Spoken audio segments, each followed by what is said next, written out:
Hello everyone, welcome to Hindi रोचक कहानियाँ channel. आज की कहानी है भाभी, क्या तुम मेरी माँ को 2 गर्म रोटी नहीं दे सकती? अगर आपको कहानी पसंद आए तो वीडियो को लाइक करें, शेयर करें और चैनल को सब्सक्राइब करें।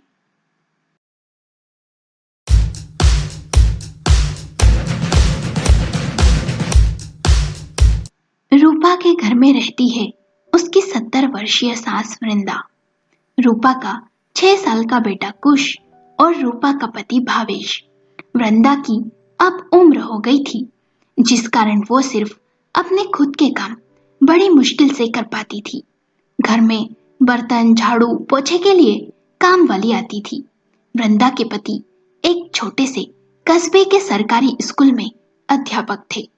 पति ने बड़ी मेहनत कर वहीं अपना घर बना लिया था। वृंदा के 2 बच्चे थे, बेटा भावेश और बेटी चंचल। कस्बे से दूर 3 घंटे की दूरी पर शहर था, जहां चंचल अपने पति के साथ रहती थी। भावेश कस्बे की एक फैक्ट्री में मैनेजर था। वो सुबह 9 बजे फैक्ट्री टिफिन लेकर जाता तो रात को 8 बजे घर आता। कुश भी सुबह 9 बजे स्कूल चला जाता था। रूपा सुबह जल्दी उठ सभी के लिए रोटी सब्जी बना देती थी। वृंदा एक पूजा पाठी महिला थी। वो सुबह जल्दी उठती, नहाती, पूजा करती, फिर 11 बजे के लगभग खाना खाती। वृंदा को कोलेस्ट्रॉल की समस्या थी, इस कारण डॉक्टर ने उसे ज्यादा तेल घी खाने से मना किया था। वो बिना घी की रोटियां खाती थी। सुबह 8 बजे रूपा के द्वारा बनाई गई रोटियां 11 बजे तक बेहद ही खिंची खिंची सी और रूखी सी हो जाती। दांत नहीं होने के कारण वृंदा को रोटियां चबाने में समस्या बहुत होती। जिस दिन कुछ तरी वाली सब्जी या दाल होती, उस दिन वो आराम से खाना खा लेती, पर जिस दिन सूखी सब्जी होती तो बड़ी मुश्किल से खाना खा पाती। रूपा सारा दिन खाना बनाने के बाद फ्री ही रहती। कभी टीवी पर सीरियल देखती तो कभी किसी से फोन पर गप्पे लड़ाती। वृंदा कई बार कह चुकी थी रूपा से कि बहू, सुबह यदि सूखी सब्जी बनाए तो दाल बना दिया कर मेरे लिए। पर रूपा ने तो जैसे ना सुनने की कसम खाई थी। अब बेचारी वृंदा ने कहना ही छोड़ दिया। जो मिलता चुपचाप खा लेती। एक दिन चंचल अचानक ही अपनी माँ से मिलने मायके आ गई। दोनों माँ बेटी को बातें करते करते दोपहर हो गई।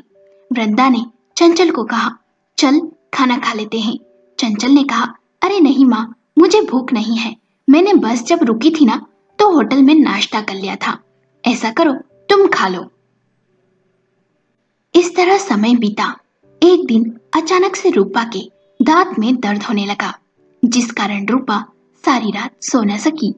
अगले दिन रूपा भावेश के साथ डॉक्टर को दिखाने गई। डॉक्टर ने उसे रूट कैनाल करवाने को कहा।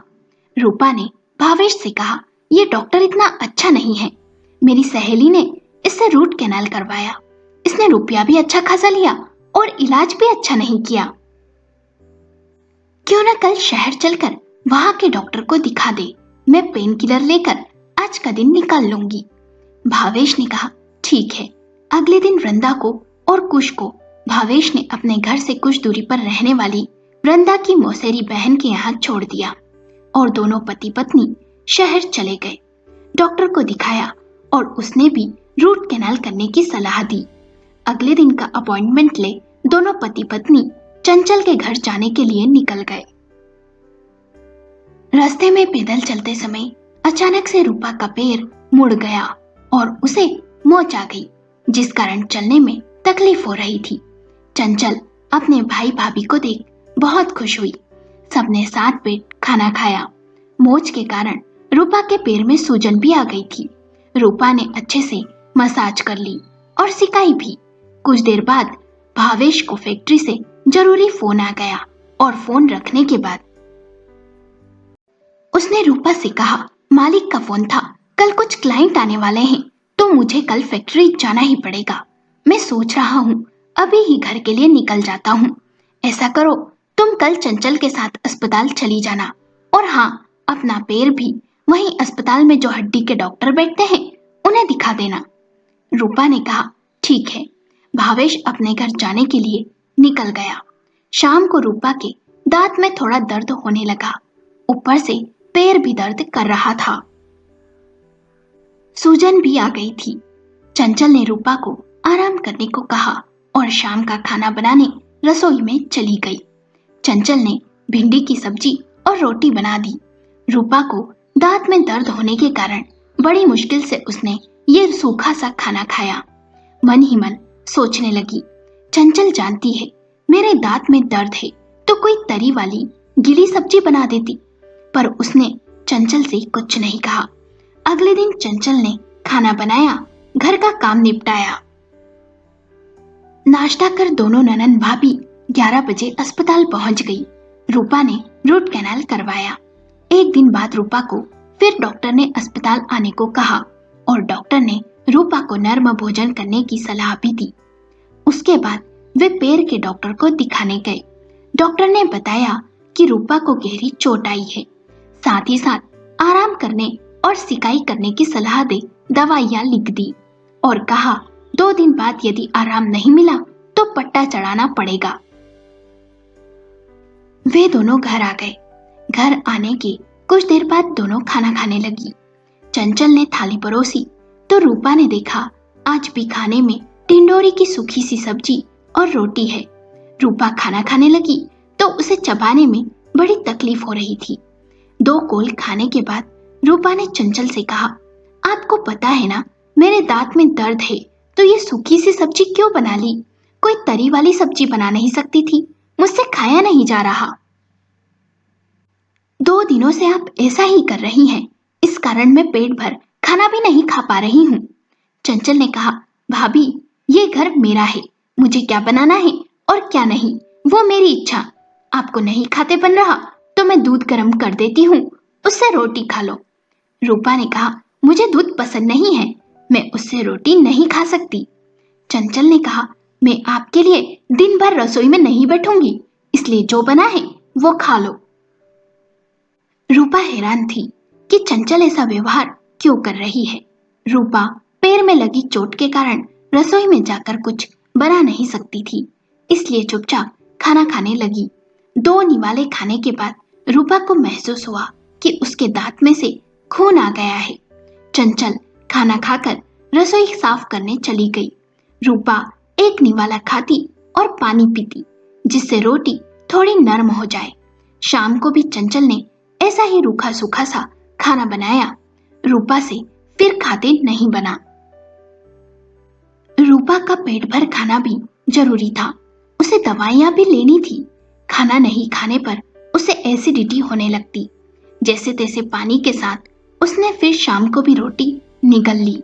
रूपा अपने घर भी नहीं जा सकती थी क्योंकि एक दिन बाद उसे डॉक्टर के पास फिर से जाना था और भावेश ने फोन पर कह दिया था कि मैं फिर एक दिन बाद ही लेने आऊंगा। अगले दिन भी चंचल ने ऐसा ही किया। रूपा को 3 दिन हो गए थे रूखा सूखा सा खाना खाते हुए। दांत में समस्या होने के कारण उसे खाने में तकलीफ होती, इस कारण एक निवाला खाती फिर थोड़ा सा पानी पीती जिससे खाना नर्म हो सके। चंचल के द्वारा दिए गए जवाब को सुन रूपा फिर कुछ कहने की हिम्मत ना कर सकी और चंचल के घर रहना उसकी मजबूरी थी, इस कारण वो चुपचाप सब सह रही थी। डॉक्टर को दिखा के आने के बाद दोनों ननद भाभी खाना खाने लगी। चंचल ने रूपा को निवाला खाकर पानी पीते देखा तो उसे उस दिन की बात याद आ गई जब वो अपनी माँ से मिलने गई थी मायके। रूपा भाभी थाली परोसकर माँ वृंदा को दे गई। थाली में आलू की सूखी सब्जी और 2 सूखी सी रोटी थी। माँ बेचारी बड़ी मुश्किल से चबा चबा कर खाने लगी। अपनी माँ को इस तरह खाना खाता देख चंचल की आंखें भर आई और वो हॉल में बैठी रूपा के पास जाकर बोली, भाभी क्या आप मेरी माँ को 2 गर्म रोटियां बनाकर नहीं दे सकती? देखिए रोटियां कितनी रूखी सी हो गई है, वे अच्छे से खा भी नहीं पा रही और रोटी के साथ दाल ही बना देती। रूपा ने कहा, मैं 9 बजे खाना बना देती हूँ, वे देर से खाती है तो इसमें मैं क्या कर सकती हूँ? अब मैं सारा दिन तो रसोई में बैठी नहीं रह सकती ना। चंचल ने कहा, मैं कौन सा आपको सारा दिन किचन में बैठने को कह रही हूँ, मैं तो बस इतना कह रही हूँ, 2 रोटी का आटा रख दो, जब माँ खाना खाए तब बना दो, और खाना बनाओ तब दाल भी बना दिया करो। रूपा ने मुंह बनाते हुए कहा, मुझे क्या बनाना है और क्या नहीं, ये मैं अच्छे से जानती हूँ। चंचल रूपा की बात का जवाब देने ही वाली थी कि उसे वृंदा ने आवाज लगा दी। चंचल माँ के कमरे में चली गई। वृंदा ने कहा, बेटी, मेरे कारण तू तेरी भाभी को कुछ मत कहे। मैं बूढ़ी कब भगवान के घर चली जाऊं पता नहीं, और मेरे जाने के बाद तेरे भाई भाभी ही तेरे अपने होंगे। मेरे लिए तू उनसे अपने संबंध खराब मत कर। चंचल ने हाँ में गर्दन हिलाई, पर मन ही मन उसे बहुत बुरा लगा।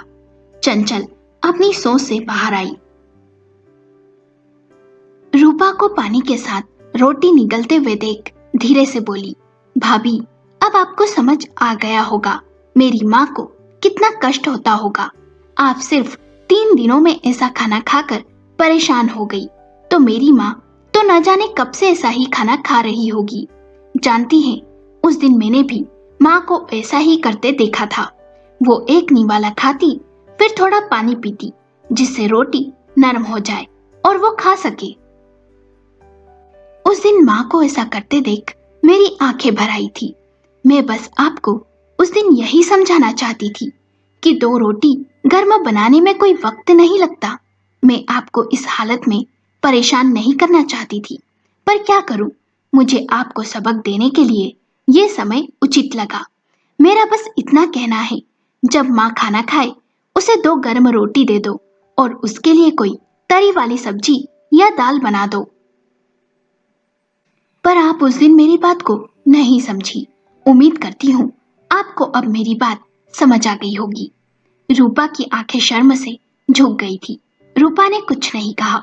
शाम को रूपा ने देखा, आज खाने में चंचल ने दाल, रोटी, सब्जी और चावल बनाए हैं। रोटियां भी नरम और गर्म है। अगले दिन भावेश रूपा को लेने आ गया था। सबने खाना खाया। फिर भावेश और चंचल के पति बात करने लगे।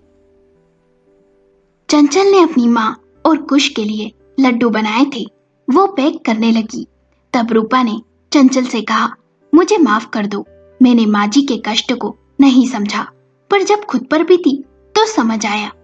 चंचल ने कुछ नहीं कहा, बस हाँ में सर हिला दिया। भावेश और रूपा घर पहुंच गए। रूपा का पैर भी अब पहले से बहुत कुछ ठीक था। अगले दिन रूपा ने सबका खाना बनाकर 2 रोटी का आटा रख दिया। आज आलू की सूखी सब्जी के साथ दाल भी बनाई थी। जब वृंदा के खाना खाने का समय हुआ, तब रूपा ने 2 गर्म रोटी बनाकर उन्हें दे दी। वृंदा ने आज बड़े दिनों के बाद पेट भर खाना खाया था, नहीं तो रोज आधा पेट वो पानी पीकर ही भर लेती थी। वृंदा रूपा का काया पलट देख हैरान थी। उस दिन के बाद रूपा ने कभी भी अपनी सास को रूखा सूखा खाना नहीं दिया। चंचल जब एक दिन अपनी माँ से मिलने मायके आई, तो उसे ये सब देख मन ही मन बहुत खुशी हुई। सोचने लगी, कभी कभी न चाहते हुए भी हमें अपनों से बड़ों को सही राह दिखाने के लिए बुरा व्यवहार करना पड़ता है। दोस्तों, आपको कहानी कैसी लगी? हमें अपने विचार कमेंट करके बताएं। यदि कहानी पसंद आई हो तो लाइक करें, शेयर करें और चैनल को सब्सक्राइब करें।